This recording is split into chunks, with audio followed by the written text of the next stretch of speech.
Keep your radio dial right here. You're locked into the hottest news station on the planet. Hot 702.5 in FM sound. Blazing today's hip-hop, R&B, and pop music. Keeping your radio on fire. Bringing you the hottest, realest, riskiest talk shows live 24/7 on hot7025fm.com. What's up, Laugh Therapy, all my jokers? How y'all doing? How y'all feeling? And welcome to another episode of Laugh Therapy, where we elevate both your mood and your mental one laugh at a time. I am your host, Joe King, where we bring the funny. And with me, I have my beautiful co-host. What up? JD, a.k.a. Sunshine. And today, yes, y'all, we're going to play a little game with you guys. But we're going to play a game with each other, and we're hoping that you guys tune in with us. So it's kind of like a moral dilemma, ethical kind of game where we're going to give each other scenarios and see like what our initial thought is. Like what would you do? Basically is what the game is. What would you do? What would you do if someone's at home? Right. Not alone on that bedroom floor because he's hungry. Don't even start it, y'all. All right, now. But yeah, basically what would you do in these types of situations? And it'll give us a little insight on each other, which I'm excited about, on how our brain works. But also, I'm really good at compartmentalizing. Very yes, and good. Separating emotion from things and being like, hey, if it's you or me, I choose me, bro. It's just what it is. Logical. Yeah, so I'm kind of able to separate in some areas where other people aren't. So I just like to state that before we start playing the games, and y'all be like, damn, Joe ruthless. Like, hey. What's up, bro? Vic, I'm going to call you back. I'm sorry. I forgot. I've been super busy. I'm going to call both of y'all back. You and Not Shay you hollering tonight. back at the folks on Facebook. Yeah. Like, our bad. What's up, We've been Jazzy? missing. How y'all doing, y'all? So we're going to start the game. I'm super excited. Did you want to start it, baby love, or did you want me? I'll let you start it. Okay, I was like, that was a long pause. Okay. I was looking at that first question, and I was like, you know what? I was going to skip around. Okay, go ahead. That's fine. Because you know we're going to hit that first one. Well, yeah, I guess we can go with the first one. The first one is family members disagree on whether to continue life support for a terminally ill loved one. The patient's wishes are unclear, and then I added to this scenario that they would, if they did survive, so they have like a 43% chance of surviving surgery. That's pretty high. That's pretty high to survive surgery. 43% chance. It's still less than 50, but it's pretty high. But in surviving surgery, they will have some challenges, such as loss of limb or loss of being able to speak or something of that nature. So if they do survive, there will be a drastic change to their lifestyle, but they will still be here. And then, of course, the other option is to pull the life support cord completely, or just say no to this surgery or whatever it is that they're asking you to have. How would you navigate it if you were in that family? In this particular scenario, I'm going to apply it to any one of my loved ones, and I figure I always have hope. So I figure if there's a chance, we gonna give them that chance, because you never know what could happen. Mm-hmm. The doctors say things all the time, right? Mm-hmm. And sometimes it isn't true what they say. You could overcome the odds. People have been dead for minutes and came back to life. You never know what could happen. And I understand if that person wasn't dealing with those things prior to, that's going to be a drastic change for everyone. But it's something that you could prepare for in this particular scenario. So I feel like I would go ahead and go for the chance. So like, if there was a 43% chance of survival, but let's say it was my mom and I would have to feed her every day and change her diapers. I had already did that with my grandmother, so I'm prepared for that type of situation. I would just rather my mom be here. Now, since the person's wishes are unclear, we wouldn't know if that person would want to live in that type of state as well. Right. But I guess I'm just thinking selfishly. Yeah, I was like, could you imagine making that decision selfishly and then your mom resenting you for it? Like, yeah, like hating you in her head. Every time you try to feed her, she bites your ass. Nasty. My mama bite me every time I try to feed her. Got me in this motherfucker. Goddamn. Let me go. Let me go. I mean, I would want y'all to give me a chance. I guess that's how I look at it. I would want y'all to give me a chance because it's unclear about how they're going to be once the surgery's done, if they survive. Yeah. I agree. I think the hopeless romantic in me and the hopeless just loving me, especially if it's someone that I truly, truly care for, it would be really hard to convince me to pull the plug. I think the only thing that would make me, I don't even think it would make me consider pulling the plug. It would just make me understand why other people would consider pulling the plug is how expensive life support is. Oh, you saying like if they were to have to stay in the hospital and be on life support? So they're like, they're just going to be here and we're not going to do the surgery doesn't work or whatever, then we're right back in the position that we're in right now. We just owe more money because now she had surgery and she still got to be on life support, right? So it could be a waste of money going into a surgery trying to save them. Look, they could die, the hospitals and doctors lots of money already. I ain't even worried about that. Yeah, so I think for me, I could understand someone wanting to pull the plug, but if the decision were still mine, I don't see me pulling the plug on a loved one in that particular situation. Now, in a situation where you know that person is in an excruciating amount of pain, and they're just a heartbeat, I feel like that's the only way that I could be like, okay, yeah, pull the cord. Like, you're not getting any brain activity at all. Everything else is shutting down, liver, kidneys, everything else is starting to tell you that that body is getting ready to go and you're holding on to a heartbeat. Yeah, I'd pull the plug. But if you're just like, oh, nah, she gonna have nubs. She ain't gonna have no arms, no legs. We gotta take her trachea out and you gonna have to spoon feed her yogurt for the rest of her life. I'm like, oh, okay, cool. She like yogurt. Straight up. Straight up.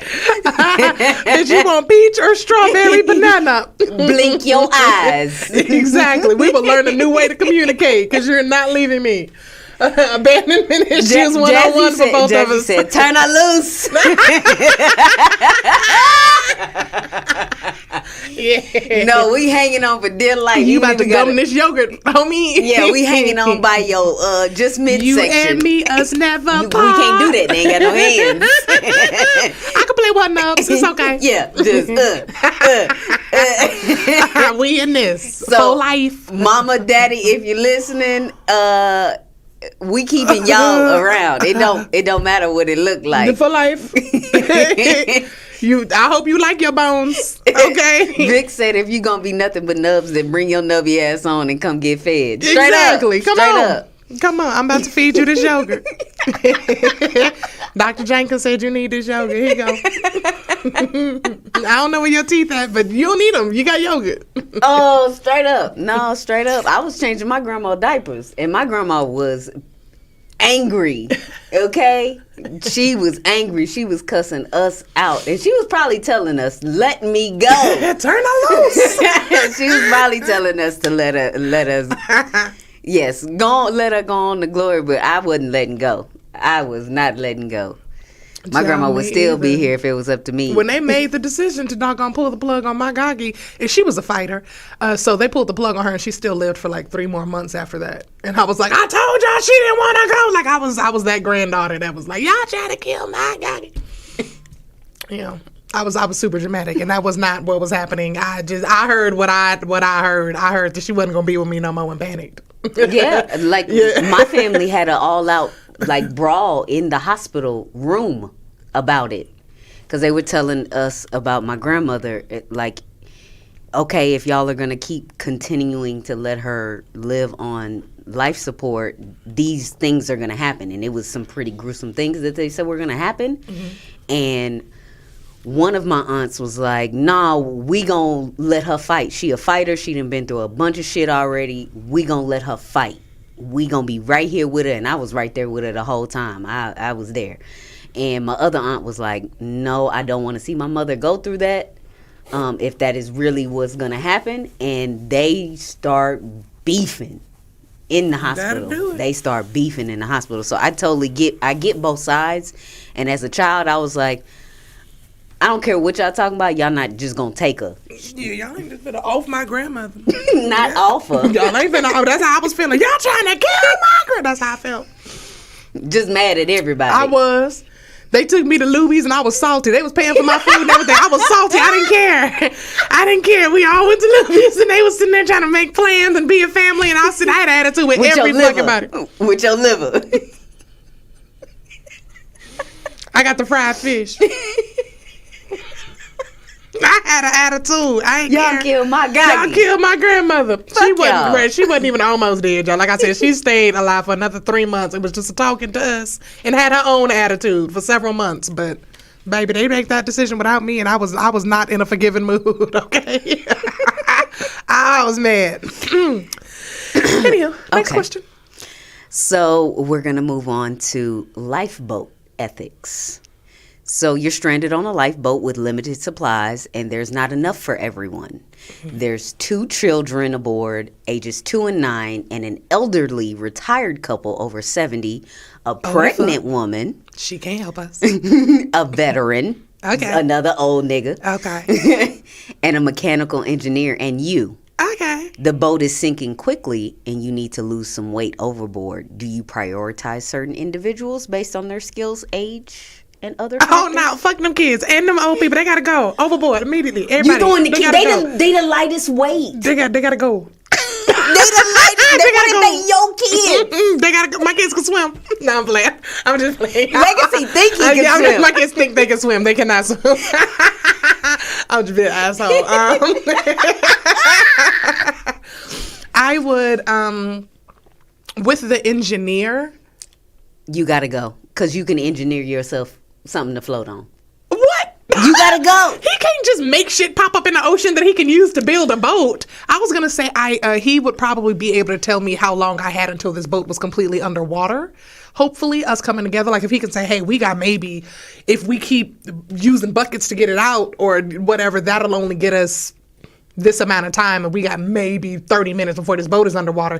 That 30 minutes lets me know what I'm working with and how much closer to shore we can get with all of us still in it. And then from there, we see everybody on this boat. It didn't say none of them was retarded. I mean, everybody on the boat can tell that we're sinking. I would think that people would start offering and coming up with solutions if they had some. I would start asking who can swim, because as we're getting closer to shore, if you can swim, you can probably get off further away from shore with us. So I would probably be trying to come up with a plan that would try and at least make sure all of us survived. But yeah, I would start prioritizing. If you on a cruise ship in between Jamaica and Texas and there is no land in sight, what you gonna do? What you gonna do? I am kicking people off, like the veteran and the mechanical engineer. I would even probably kick myself off for a little while, let the boat come back up. And then if anybody else can swim, let them swim for a little bit. We just taking turns swimming, except for the old folks and the pregnant lady. They can stay. I would say let's take turns getting in and out.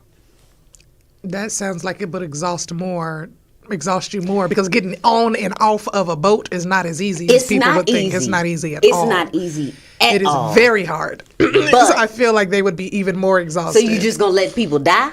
No. But they got to get the fuck up off this boat. Or we all got to get off this boat, and I'm taking a life vest. Is those are the options? Would you kick the people that's already almost dead off first then? You didn't live the full life. It depends on how. You mean the old people? I thought you meant like somebody was injured or something. I was like, it didn't say nothing about anybody being injured. The elderly, if they can swim, if you can swim, yeah, go on. They can't swim for days. I wouldn't think they would have to swim for days. If our boat is going under, I would assume somebody coming to get us. They just got to wait for somebody to get here. Or just because we Your can't aunt see. Say, call me Bruce Lee. Everybody got to go. Do you hear me? What the? Do you hear me? Because I don't know. I feel like I would either start asking questions like that, like how long do we have before we think the boat's all the way under, blah, blah, blah, blah, and how helpful people can be. Because you'd also be surprised. There are some pregnant women who were super strong. I was not. You let her pregnant ass float. Yeah, I was like, so if her belly up. No, she cannot breathe that way. No, babies will sit on your lungs if you lay on your back. That's why I'm not an engineer. Right. So if he could come up and tell me like an estimate of how long we have. And also, it ain't like the boat fucking exploded. It ain't the Titanic. So I don't see it as death. I see it as, okay, we got to sit here. We got to float for a long while. And you can still use pieces of the boat to float. So I'd start putting people off that motherfucker if we needed to lose weight. Here's a lifeguard vest. Get on. See, it don't give us that details if there's any vests. Yeah, well, it says there's limited supplies, and a supply of a boat is a lifeguard vest. So somebody that I knew could swim or could hold their breath or whatever for a long period of time, I'd probably give them the lifeguard vest because you can swim for a while, and then when you can't swim no more, use the lifeguard vest to float until somebody gets out here to you. Do I keep touching stuff? My bad. Okay. That's what I would think. But either way, I'm getting a lifeguard vest. I'm saying we taking shifts, and whoever got to be in the water get a vest. And everybody got to do their due diligence to get people on and off safely so this thing can stay afloat. Because no matter how strong your swimming skills are, your breath skills are, you got to rest at some point. But then that's only three of y'all that's rotating outside of the boat. It didn't specify how much weight you had to drop. But what I'm talking about is the exhaustion of getting on too. And off the boat. If it's only three of y'all, because the kids can get a turn too. I was like, because you said the kids, the pregnant lady, and the elderly can stay on there. I was like, that only leaves you and the engineer. The kids would have fun getting on and off, especially our kids would have fun. We don't know. Some of them kids be like, ah. And we're like, sorry, Connor. Splash. Yeah. Cry over there. Don't use too much tears. You'll be using the water supply in your body because you can't drink the ocean water. And if you didn't know that, yes, you cannot drink ocean water. You'll kill yourself even faster. I feel like that would be my solution. I know I'm getting a life vest. That would just be where I was at. They'd be like, what are we going to do? I know I'm getting a life vest.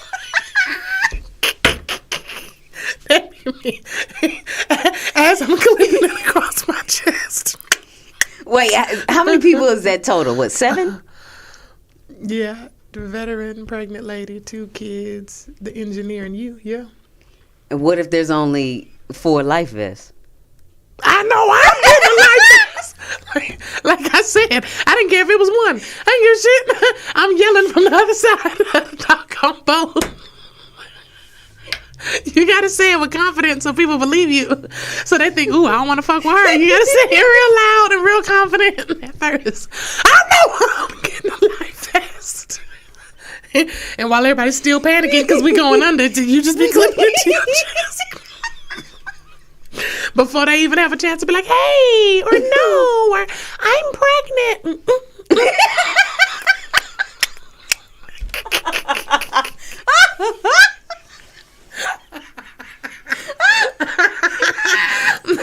No, that's not funny.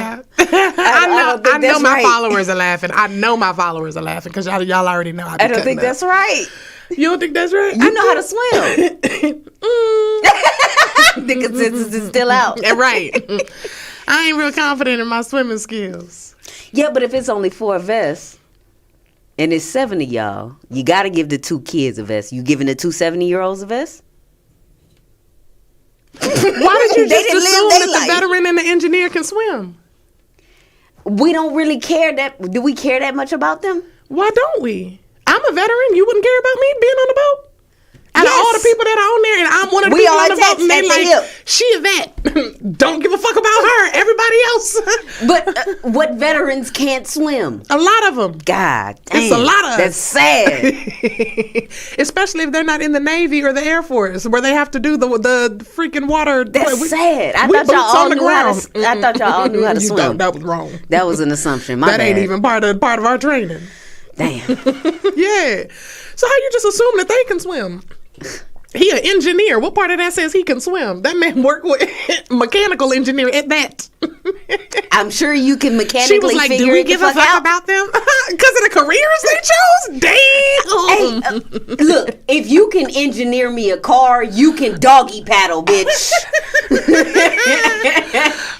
If you can get me to the sun, you should be able to backstroke. If you can get me to the sun, you should be able to backstroke. If you can build a rocket, I don't know. breaststroke should be in your vocabulary too. You know what I do know? You know what I know? You got a vest. I'm getting a life vest. That's what I know. This motherfucker go down, I'm just gonna float right beside y'all. All right, let's try to come up with another plan, y'all. I don't know. Go like this. But I'm gonna be above water, bitch. They gonna find me. I'm gonna live to tell the story. That's fucked I just being honest. Lord. Being honest. What's the next question? Ooh, this one was good. I like this one. You receive a large sum of money anonymously in your bank account. Keeping it could greatly benefit you, but you have no idea where it comes from. Turns out it is from an elderly person that you used to care for as his caregiver a long time ago. You and this person actually fell out about a year ago, and you have not heard from them since, and you're thinking that it was a mistake you still being in their will. That person does still have children, but last you heard, they were estranged from their children for over 15 years. What do you do? That's a real question? Yeah. I actually saw that one on TikTok where she asked it, and I was like, y'all gonna think I'm an asshole again. Do I fuck with the kids? No, you've never met the kids because he was estranged from them. I'm sure they gonna try to contact me. Right. That's my money, and I need it now. I'm sorry. Who are you? Right, as soon as they show up, I didn't even know he had children. I care gave for your father for 15 years and didn't see you once. Yeah. Not a dime, not a dime. Now, can you please back off my porch? Now, you get off my property. Security. Do you hear me? And I know they're going to try to sue, too. He wasn't in his right mind. How would you know? Yeah. You ain't spoke to his mind in 15 years. That's my money. I'm Fuck off my sorry. porch. And the people pleaser in me wanted to say I might give them something. It depends on how they came at me. Yeah, it would depend on that. And if they really needed it. Like if they wasn't hurting for nothing, especially if they white. I'm sorry. I didn't mean to say that out loud.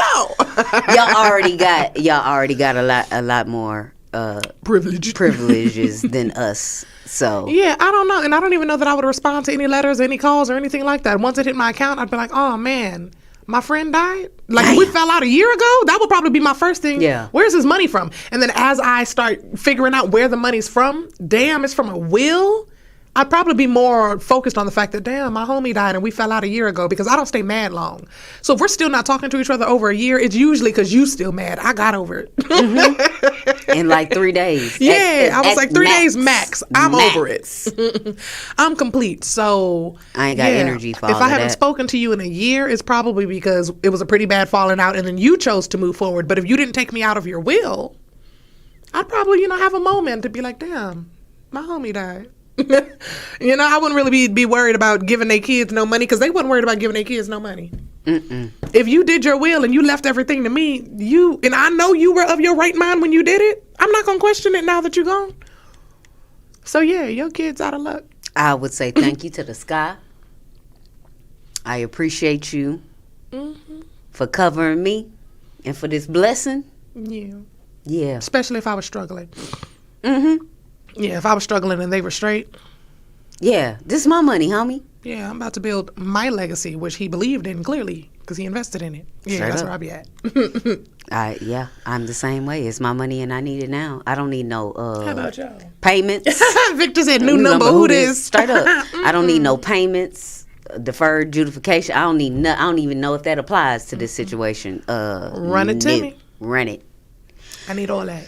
All right, so the next one we're going to do is the jury's decision. You are on a jury and the evidence suggests that the accused is guilty. However, you set 'em have up. doubts about the fairness of the trial. Do you vote based on the evidence or your concerns about the legal process? So you Regine. Depends on what the crime was. It depends on what they're guilty of. Like, did you kill a baby? Or did you file for a PPP loan? You feel me? It would depend on what the crime was. Yeah, like if they were like, oh, and I have serious, like I really, really think this dude like sexually assaulted someone, then I don't care if this trial is well, I won't say I won't care if the trial is fair, because I still very much so, you know me, I'm very analytical. Fair is fair. That's what I thought you was going to Yeah, I was like, fair is fair. So if y'all didn't do this the right way, then you don't deserve to reap the benefits of the justice that you're claiming to be handing out. Just because I know, or I feel that I know he's guilty, if you didn't go about this the right way, then my dog, you don't deserve the conviction. You got to catch him the right way. That's the point of the process. That's how the process works. That's how we make sure that every single person that is behind bars deserves to be there.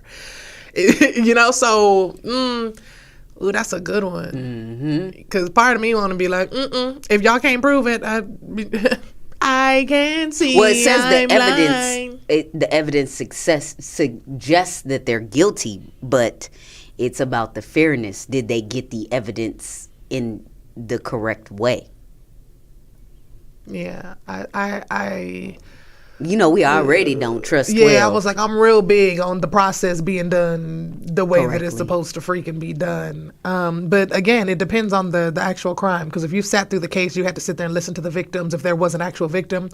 If it's like he embezzled money, you know, like you sat here, the evidence shows he embezzled money. A homie embezzled $4 million from some, you know, company or blah, blah, blah, blah, and claimed it was going to charity. And the evidence shows that he did it. But y'all got the evidence illegally. Sound like he just got a lick. He just got y'all for $4 million, dog. Prove it. No. Nope. Y'all should What have if been it paying was attention. your granny's $4 million? She should have been paying attention. No, that's a lick. He earned that. He earned that. But also, the judicial system should have done it correctly. The lawyer should have been able to the team or whoever was investigated should have been able to do all of that correctly. If there's actual proof that he did it. But if you went, I don't know, to some type of illegal stuff to prove it, then, I mean, that sounds like he hit a lick to me. If you had to break the law to prove he broke the law, that sounds like he hit the lick to me.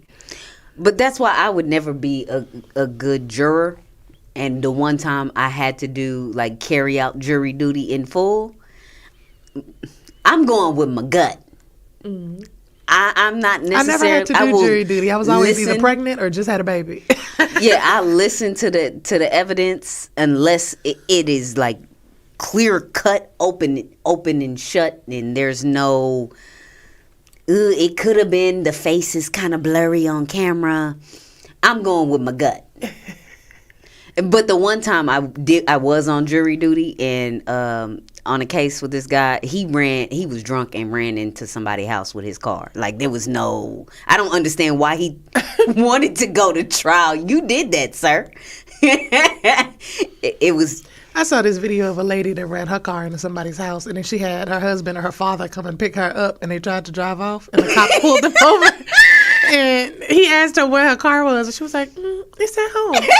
What? Somebody else's home, bitch. Right. And the officer was like, ma'am, we know where your car is. And she was like, okay, so then why did you ask me? She was like trying to be so arrogant, but girl, you going to jail. You're going to jail.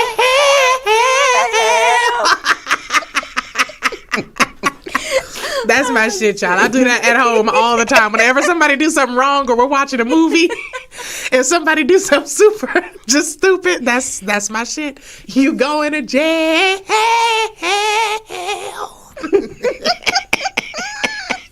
Immediately, do not pass go, do not collect $200. Jail. What else? I want to do another question. Ooh. A non-black artist gains fame and wealth by imitating and profiting from the unique artistic styles rooted in black culture. Should the artist be celebrated by popularizing the culture or criticized for potential exploitation? How do you popularize something that's already a thing? It's already popular. People are already a part of it if it's a culture. So how do you popularize it? That doesn't make sense. That sounds a lot like y'all trying to reword colonization and appropriation. That's what that sounds like. Appreciation or appropriation. Is that how we're because how do you interpreting popularize something that is already popular enough to be considered a culture? Like that's like saying you made Christianity popular. It's a religion. There's an entire millions of people who are already a part of it. How do you popularize? I put Jesus on the map, kid. Yeah, I'm just explain. I was his How do you PR popularize agent. my culture? I'm already a part of it. It's already popular enough for thousands, millions of people to be a part of it. How do you, sir? No, that means you stole it. That's what that means. I think what specifically it's asking, like, you know, when dashikis really became a thing? Yeah. Like something like that. Like if it was a white person that was behind that movement. That's stealing. They're still stealing. I don't, because dashikis became popular to people outside of the culture. That's what you mean? So that still wasn't them popularizing it. It was them stealing it. It became popular to them. It was already popular to Africans and African Americans.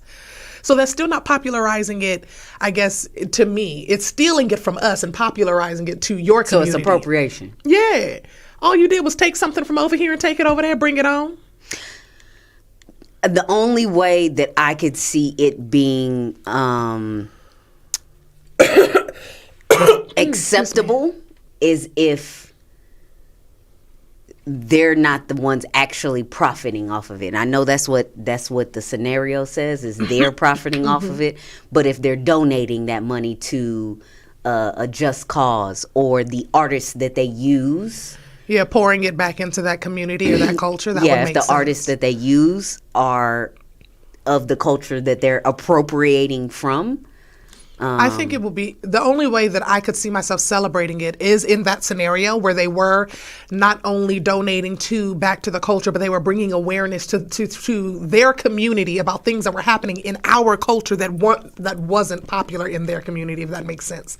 Like if you are a non-person of color and you're talking about the hardships that happen in a lot of different Black communities, and then say you're a rapper, you're a white rapper, you're Machine Gun Kelly or whatever. You grew up in the hood. You grew up around us. I'm rewriting his life. I don't know nothing about that man. I just know he a white rapper. But say he grew up in the hood. He grew up around the projects, or he could have grown up in freaking Bel Air, but he played ball or whatever and has really taken a liking or knowledge or whatever of what's going on, and he can use his platform and his music to bring awareness of what's going on in our culture to his people or to people that look like him. I could see myself celebrating it if he were able to bring, that unity, bringing that together, and then also using the proceeds of that to donate back to the communities in which he is, choosing to support. But most people ain't doing that. Most people are trying to, get their name out there, their money, their power, their fame, their recognition and whatnot. And they're not going to donate everything, even if they throw every, third cent back to the community. So I just feel like, don't do it at all? Yeah, I feel like in my opinion, there was no reason for you to nobody asked you to come over here and popularize shit. It's popular enough, right? The people who were supposed to know about what's happening in this culture know about it. We are aware. The things that we need change in aren't in our culture. It's in our government. I would agree with that. Yeah. And we should all be on the same playing field as that. White, Black, Mexican, everybody. We all have the same enemy. We shouldn't be fighting each other. Right? So that's where I feel on it. I don't need you to come over here and popularize my culture. I'm not coming over there trying to popularize yours. You could keep your culture because we have to keep, that going for our legacies and whatnot. However, if there's something going on with yours over there on the other side of the water, on the other side of the fence or whatnot, and mine can help you with it, let us know. We're human. We all got the same thing, same enemies. Anyway, that's my thing. What about you? Oh, I agree with you. Yeah. It's appropriation unless you are using that influence and money and cachet to uplift the community that you are essentially appropriating from. Agreed. Agreed. Other than that, it's just like you said, straight up stealing. and bitch better have my money. Excuse me, mama. So since you are a veteran, I'm going for this one. A soldier receives orders that go against their personal moral convictions. Should they follow the orders, potentially causing harm, or refuse and face consequences for insubordination? So let's set up the scenario. You are in charge of a drone strike on a building that has somebody that's very harmful from another I was gonna say planet. Goddamn, I've been watching too much Marvel. From another country, somebody very, very dangerous, but they implanted themselves in a building full of U.S. citizens. But your leader, your boss, told you, "Fuck that, blow up the building," because if they live, they're going to kill 1 million people later. Nah. You're not gonna do it? No, you said U.S. citizens. No. It's our people in the building? Yeah. No. Nah. You like, yeah, so you just gonna pack your bags? No, they wouldn't make me. In the military, they wouldn't make you pack your bags. You get written up. You get an Article 15 for being insubordinate, for not listening or whatever. And I'll take that up. I'll take that all the way up to my chain of command. Okay, so then how would you feel if you didn't do it and nobody else did it because it was somebody that was calling from overseas and you the leader of your platoon and you were the one to actually push the button and you decided not to push the button and you told everybody else in the room not to push the goddamn button and nobody did it and you let them live because there was 15 U.S. citizens in that building and then you just said like 100, but okay, 15. However, it makes you feel better. And then they kill 1 million people tomorrow. Were those 1 million people U.S. citizens? It's some U.S. citizens sprinkled in there. I'd feel bad, but I'd still feel justified. Okay. Yeah. I would feel yeah. I would feel bad, but I would still feel justified. I'm not going to sacrifice. You originally, I don't know if you said 105 or 150 or whatever, but you originally said 150 U.S. people. Like, so in my head, I'm picturing like, say some terrorist has, put their hub at the bottom of, say, one of our safe house hospitals. Right, which means there are children, there are women, there are also soldiers who are doctors who are caring for each other, and they have no idea that this person has burrowed a tunnel up under this hospital. I'm not blowing up 100 plus of our men and injured children that we have spent money and resources trying to get well, trying to get better, to kill this one individual that is running some other operation. I would try to evacuate the building. I would try to evacuate the building. So you would try to find another solution? Yeah, try to find a different way. Yeah, but those are the type of decisions that you kind of got to make when you're in that type of leadership, because you're hoping that you can fix it before it becomes a situation where they blow up 1 million people next month, right? But you never know. You hope that you can fix it, but you never know. So in that decision, I would have made the decision that I thought was best at that time, and that would be to save 150 Americans in that moment, because I didn't know that he was going to kill 1 million people next week. I didn't know he was going to be successful with that, but what I did know is that if I push this button, it is guaranteed that 150 Americans are going to die. One of theirs is going to die, but it's guaranteed that 150 of mine are, and I will not do that. Yeah. I would probably definitely try to find another way. Yeah, they'd have to write me up. They'd have to write me up. Like, we can't dig a tunnel into their tunnel and cap his I'm head like, off. we got to find a different solution. I need to talk to the commander-in-chief personally, like in person, because I need to hear it come out of his mouth that you are telling me to kill 150. And the commander-in-chief said yes. You out your goddamn... Okay. So we'll give you a Purple Heart, soldier. What? Y'all can keep that. Give me my DD-214. Just go ahead and out-process me. Honorable, though. Go ahead and out-process my shit. And I won't tell nobody what y'all just told me to do. I wonder if our daddies are listening, because they both was in the military. I wonder what their answers would be. That's crazy. They'd be mad at me. My ass would probably end up dead. I ain't even gonna tell. Because that would be something that I'll do. I'm like, nah, process me out, and I won't tell nobody what it is. And knowing me, I am loyal enough to be like, I won't tell nobody that that's what y'all told me to do, but I'm getting the fuck out of here before this becomes something else. I want out. Right? And I would be a string they would need to fucking clip off, because I would keep my word. I ain't gonna tell nobody you told me to do it, but I ain't pressing that button, so y'all can go ahead and send me home. Send me home. I'm not doing it. Not doing that. You know how many folded flags that is? You know how many families you gotta call? You know how many kids' faces you gotta look in, knowing that you are responsible for why their parents not coming home or their brother's not coming home? And it's you press the fucking button. But they could blame you for the million people he kills a day later. But I'm not actually responsible for the million people. I would have pushed the button that killed someone's family. True. You blaming me is just you needing somebody to blame. He is responsible for the million people that died. You blaming me is just you needing somebody to blame. I did my job. I protected the Americans. Okay.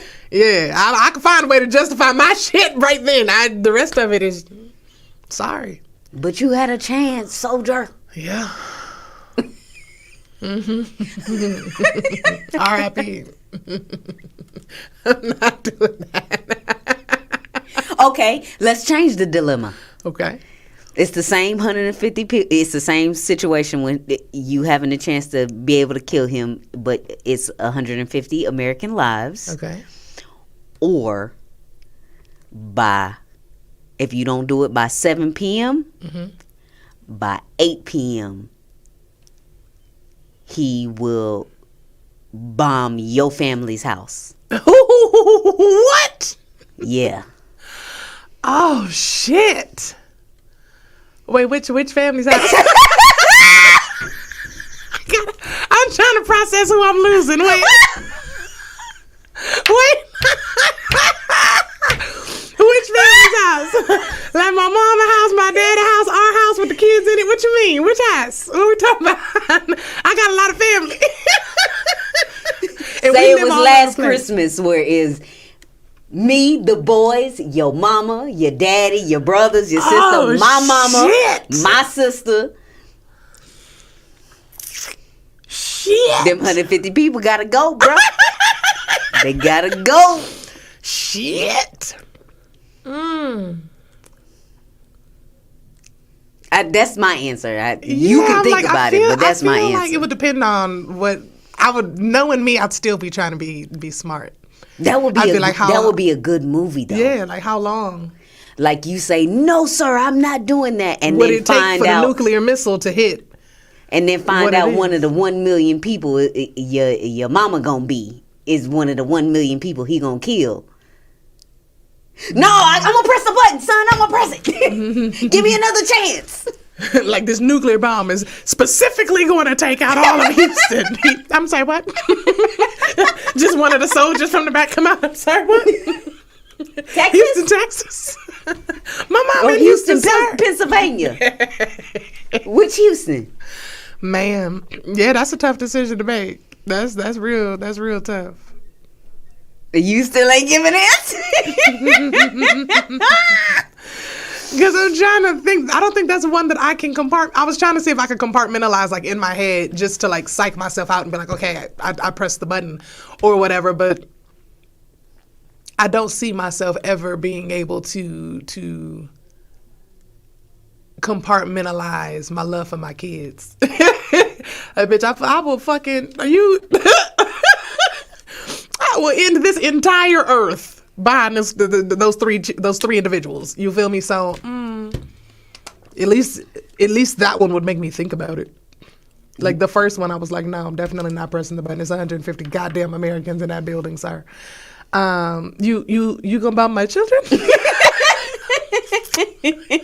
I mean, you should have started with that, sir. Hold up. Where's the goddamn button? Let me just look at it. I didn't need to look. I didn't need to see.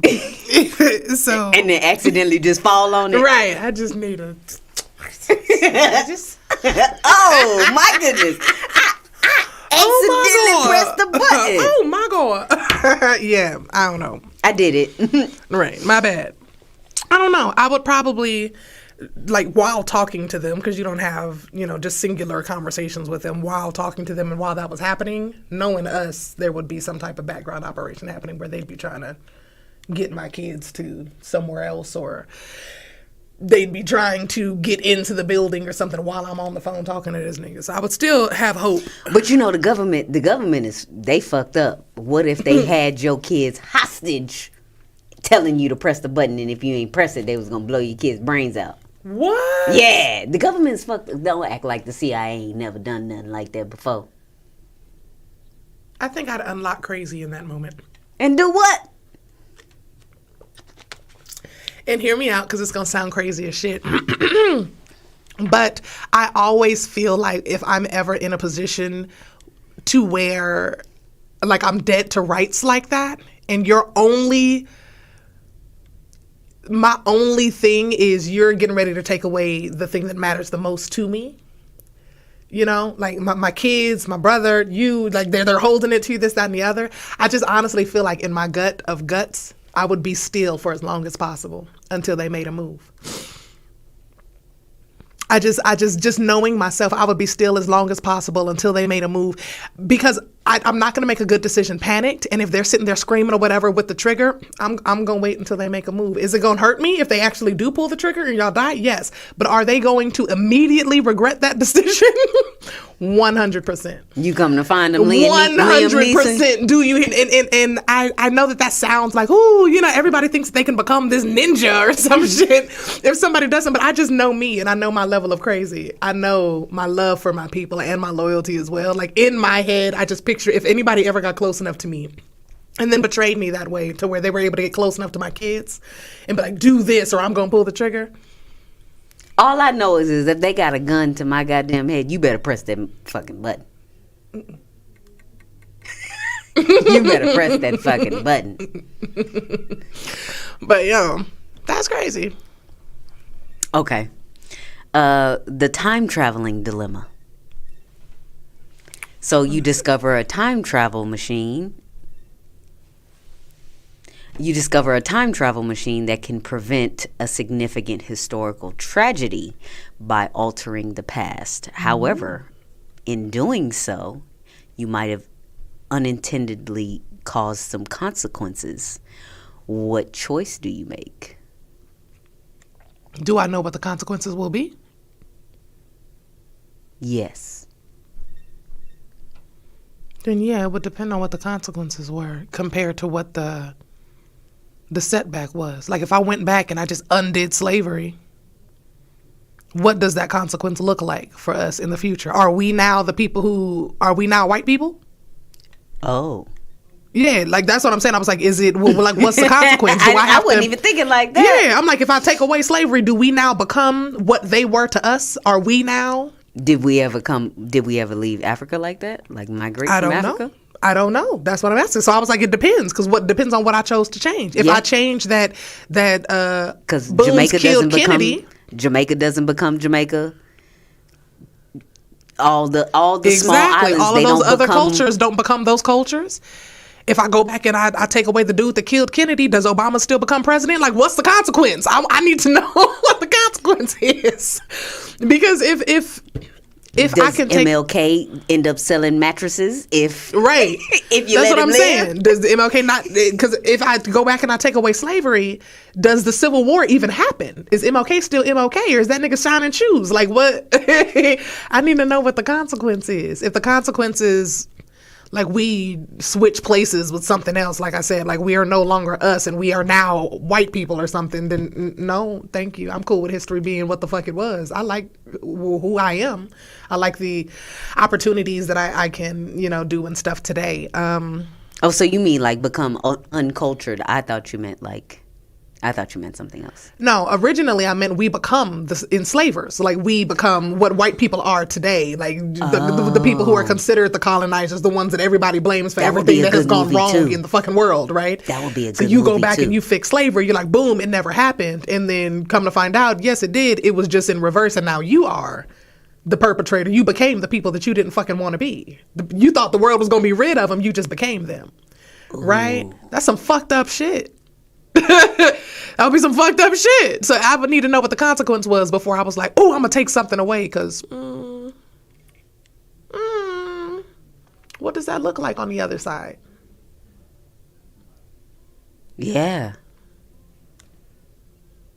What do you guys think? I'm looking at your stuff. I enjoy this timeline. Thank you. It has its faults, but I wouldn't change it. Yeah, that's just... I don't even know what I would go back and change if I could. Like, I was thinking, like, on a personal level. Like, if I knew what caused my uncle's cancer, I would remove it from whatever happened. Oh, yeah, that was real selfish. It was. I was thinking on like a grand level, like what could save the world in a type of way, what could heal all of us. She was like, I would fix my uncle. Yeah, straight up. That was so a legend answer. Now, I was just thinking about like all the issues and things that I've went through and my family has went through probably wouldn't have happened if this person was still alive or this person was okay. I would probably change a lot of things in the macro level. I would probably fuck up the timeline real bad. Yeah. I was like, because I'd be ripping and running through there. There's some people I'd want to have a conversation with and sit down and talk to. I'd probably do that first. I'd probably travel and try to talk to as many of them as possible and see which era really needs to be deleted, right? Like, sit down and talk to Harriet, you know, and see her. Control, Alt, Delete.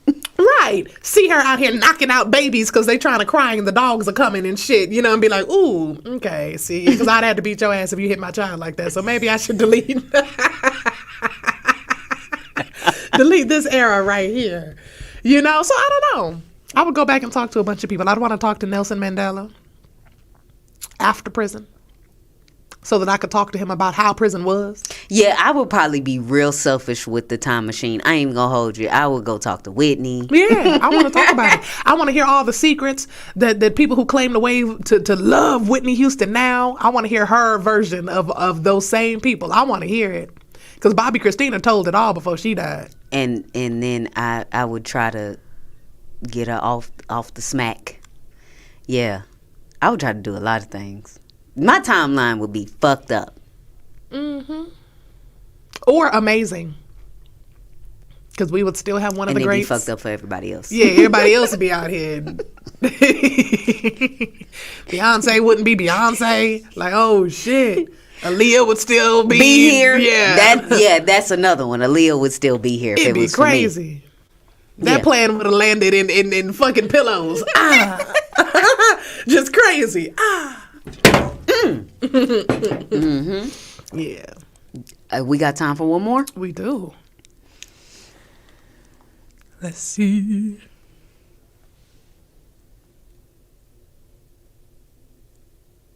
What you got? The constant threat of cyber attacks and the need for robust cybersecurity measures raise ethical questions about the balance between protecting sensitive information and respecting individual. That don't help me. So they basically saying, do you want us to invade your privacy to keep everybody safe? Oh, like Mind's Eye, like my movie. I'm writing a movie. Minority Report. You remember that movie? Tom Cruise. So they was basically infringing on everybody's privacy and their thoughts. I'm not cool with people infringing on my thoughts because I think about a lot of shit. But like if you was thinking about doing the crime, they was coming to get your ass. I don't care too much about privacy as far as like my phone and stuff like that as of yet because I have nothing to hide. But as I continue to climb this comedy ladder and this social media ladder and things of that nature, people have a tendency of being real nosy. And one of the fears that I have is people lie, and liars irritate me. It makes my ass itch. I hate liars. So knowing that people can just go out here and make up any type of lie and it be in a tabloid, big print, all caps, and thousands of people can run with it and be like, see, that really irritates me as I continue to climb this ladder. So then I think privacy would matter more to me just because I don't especially if it's a lie and y'all in my business, I don't care to tell you the truth. Yeah, I don't care to clarify it. You know, I don't care to tell you the truth about the lie. However, I do care that I'm being lied on. So, I don't feel like privacy is a big concern to me right now. Protection would be, safety would be, but I do feel like in my career that may change. I just feel like, what the fuck y'all talking about that you want to keep so private? People don't care about your sexual exploits and shit like that. They looking to keep you safe. You'd be surprised how many people do. You see the way that they tried to drag Megan, and it didn't have nothing to do with her getting shot in the foot, talking about her slept with the baby, her slept with this person, her slept with that person. What the fuck does that? She shot her in the foot. What does that have to do? But I'm saying that's the people's main reason for not wanting to be cybersecurity to be more is because they feel like their privacy is their privacy. Because of I don't think that's always sexual like that, though. It'd be financial shit. People be stealing money and talking about people doing and stuff like shit that. You wasn't supposed to be doing. Just out here legal, just illegal. Live right, and you ain't got to worry about it. We got to wrap it up. You're living wrong. You're scared because you ain't living right. Anyway, y'all already know it's been Laugh Therapy. We will catch you guys next Thursday at 4 PST. Also, happy holidays, y'all. I'm not sure if we gonna be here next week. Yeah, we're gonna be. We're gonna be here next week. So again, we will catch you guys next week. Okay, we'll be here next week, Thursday at 4 p.m. Remember, you guys can help sponsor us. Cash App King Me Comedy so that we can pay these bills in here. Sunshine. Okay, yes. All right, y'all. I was going to say I love y'all. I do, but it was like it was a phone call. Anyway, we will see y'all next week. Over and out.